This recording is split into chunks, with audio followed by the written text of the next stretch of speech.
Добре дошли, уважаеми зрители! Танцово-поетичният спектакъл «Пътят» ще започне всеки момент. Благодарим ви, че изключихте мобилните си телефони. Поради естеството на следващия танц, изрично ви молим да не използвате светкавица. Приятно гледане! Пътят е дълъг и стръмен и кален. Тежки препятствия крие пред мен.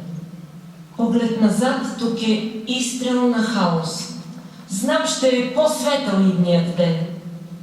Трудно изкачвам последните стъпки.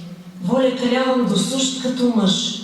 Даже когато раздираме мъка, падам, но оставам. Да гасам след дъжд. Пазя по пътя най-свидния корен. Вяра, език и плача на дете. Нося в сърцето земята си родна в зрънце от нар и в къс синьо небе. Стигна ли края, от тях ще засея. Сила ще черпя, щом хващаме страх. В стих аз Армения пак ще възпея. Тя ще е в мене и в сълзи, и в смях.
He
град, там, при старата къща, скитното дворче изпод градоред, детските спомени често ме връщат.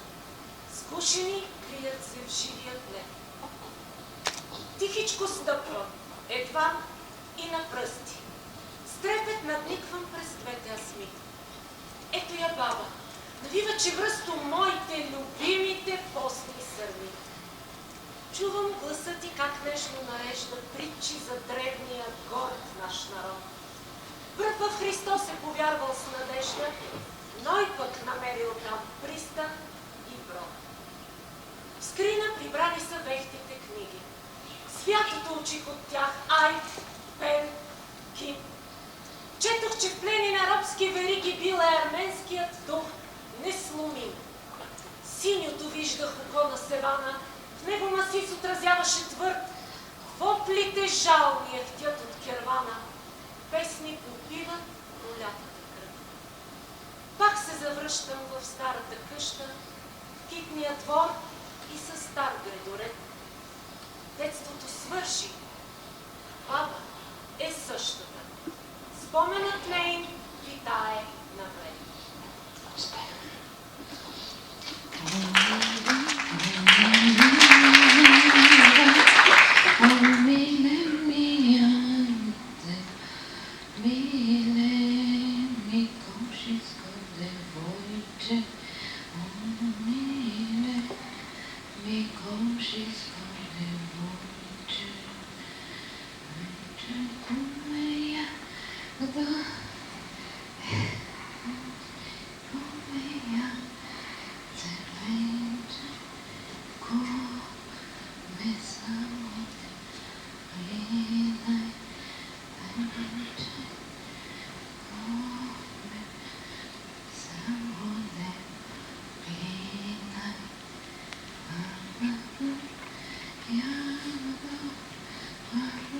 Бабо!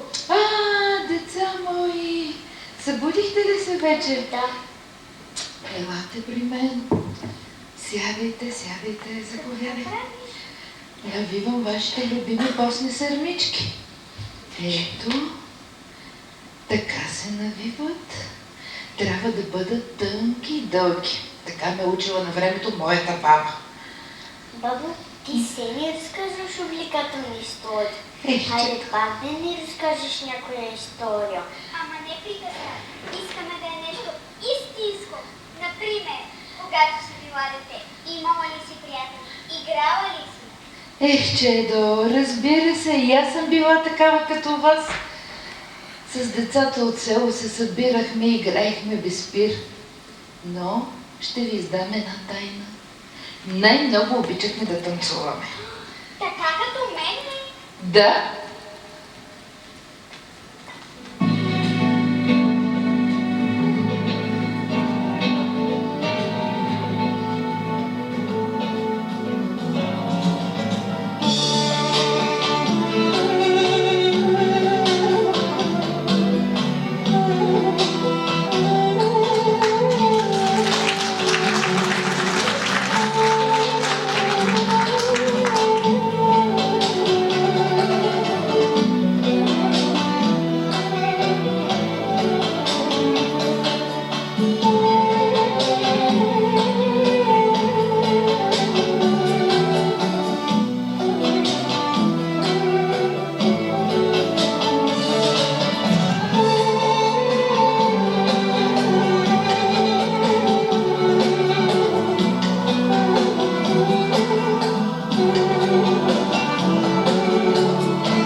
подраснахме малко, игрите отстъпиха място на други занимания.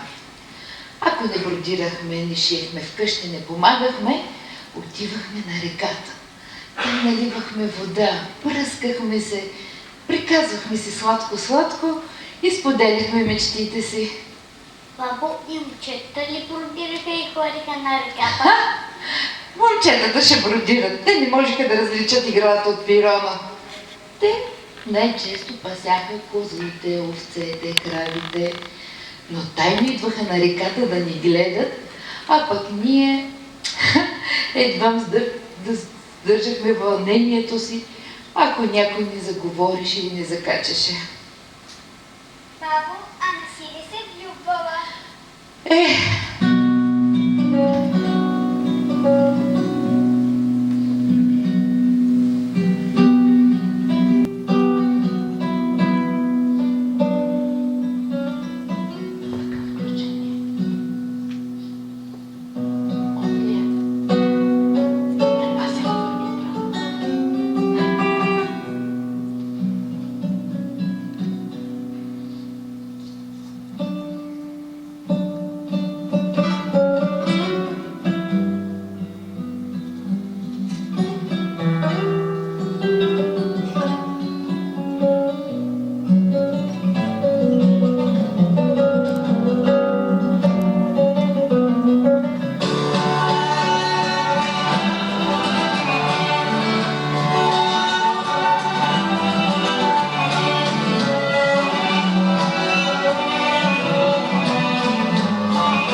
съжаление, много малко време ни беше отредено да сме заедно и да се радваме един на друг. Мечтите ни увиснаха простреляни. Прекършиха крилете ни още преди да се научим да летим. Баща ви още не се беше родил, когато всичко, в което вярвахме и обичахме, беше разрушено. Настанаха много тежки, смутни времена. Времена на гонения, на погроми.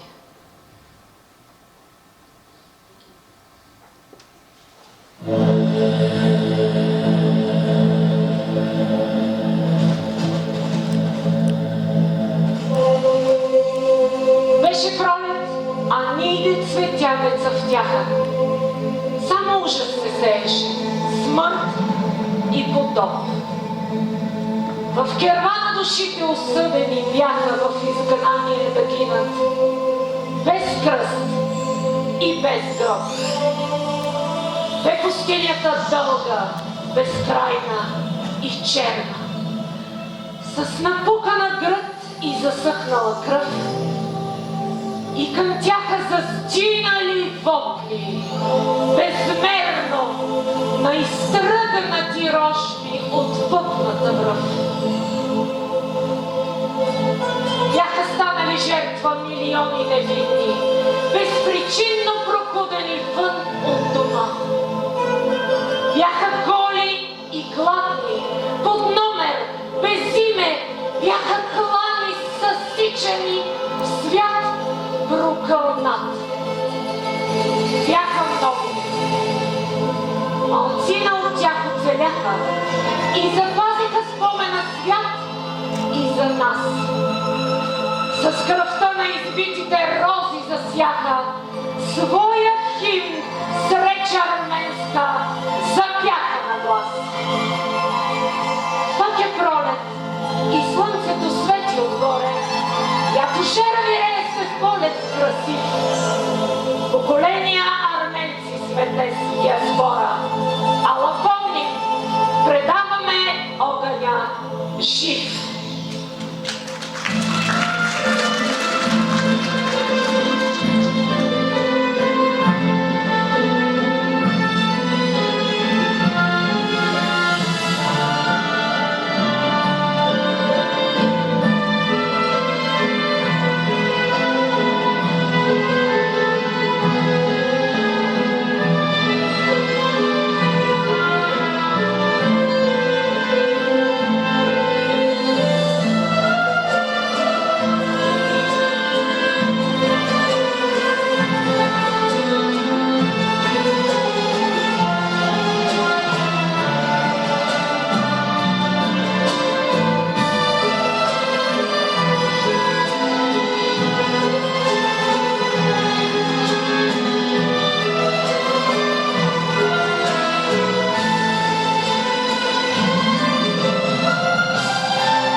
щом си била омъжена за дядо, защо не носиш венчания пръстен? Защото дядо го няма ли? Да, пръстена. Няма ти. Пръстена, който дядо ви ми подари, беше на неговата баба. Предавал се на всяка невеста в рода от поколения. Не бях виждала по-красив пръстен и не го свалях никога. Не спирах да го нося и след като отведоха дядо ти. Останах сама. Гладът не прощаваше, а баща ви беше невръстен. Минути преди да отведат дядо ви, ми обещах, че ще оцелеем. И аз, и нероденият му син. За да мога някой ден да му разкажа нашата история. Спазих обещанието си. Избрах живота. Размених пръстена, ценната семейна реликва, за каши хляб.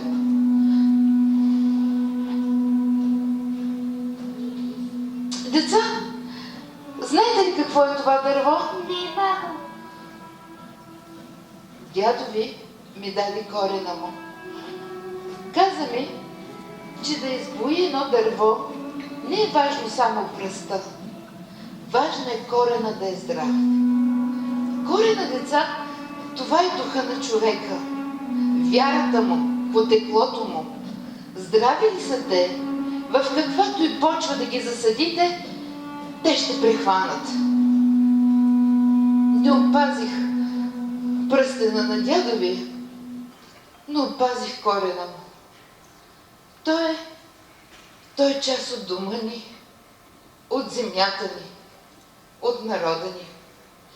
Скътвах го през целия път и го засадих тук, в новата ни родина, в България.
тогава сме в България.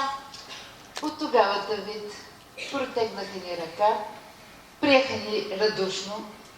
Дойдохме, пръснахме се из страната и заедно с тях започнахме да градим новия дом и новото начало. Опознахме техния бит и култура, но не забравихме нашите обичаи и традиции, за да ги предадем на своите деца. И после те на своите. Както някой ден и вие ще ги предадете на вашите деца, нали така? Да. За да знаем кои сме и помним пътя, по който сме минали. Деца, искате ли да си приготвим тиква? Да. Хайде!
Моята малка и свидна Армения.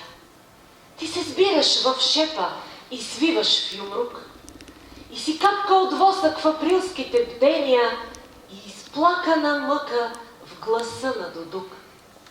Първо в тебе засята и кълнат на вярата и за нея пръв битка повеле Вартан. В планината ехти песента на овчарите, а с водите си сини приглася Севан. От високото буйни реки са избликнали и в недрата кръвта ти е вино от нар. Тук мъщот се облякал в букви езикани и изваял е майстор от туфа хачкар. Ти стоиш с обятия щедро отворени към потомците, пръснати в целия свят. Надълбоко в тебе са нашите корени и макар надалеч, всеки с тях е богат. Съхранила във вяра и в дух своите щения, на пресечната точка на север и юг, ти си там. Тази малка, но славна Армения, то разтворила шепи, то свила юмрук.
Скъпи зрители, представеният танцово-поетичен спектакъл е разказ по истински истории. Тук няма художествена измислица, а пресъздаване на действителни събития и лични съдби. Гоненията над арменския народ в началото на миналия век и насилствената му депортация са пръснали оцелелите от кланетата арменци по целия свят. Независимо от неизбежните процеси на асимилация, не спираме да тачим завета на предците си и да съхраняваме оставеното от тях наследство. Събитията от историята ни са белязали съзнанието на всеки сънародник. Този отпечатък е спойката, която ни свързва и топи разстоянията, която ни кара да помним, която ни прави по-силни. Арменщината е каквото всеки от нас носи, извървявайки своя път. И тук, накрая му, да си припомним думите, приписвани на големия Уилям Сароян. Бих искал да видя коя сила на света ще унищожи този народ. Това малко, невзрачно човешко племе, което води и губи битки, чието устои са рухнали, чиято литература е непрочетена, музиката неизслушана и чието молитви отекват без отговор. Хайде, унищожете Армения. Да видим дали ще можете. Изгонете арменците в пустинята без хляб и вода. Изгорете домовете и църквите им. И вижте дали след това те няма отново да запеят, да се смеят и да се молят. Защото е нужно само двама от тях да се срещнат някъде по света, за да създадат една нова Армения.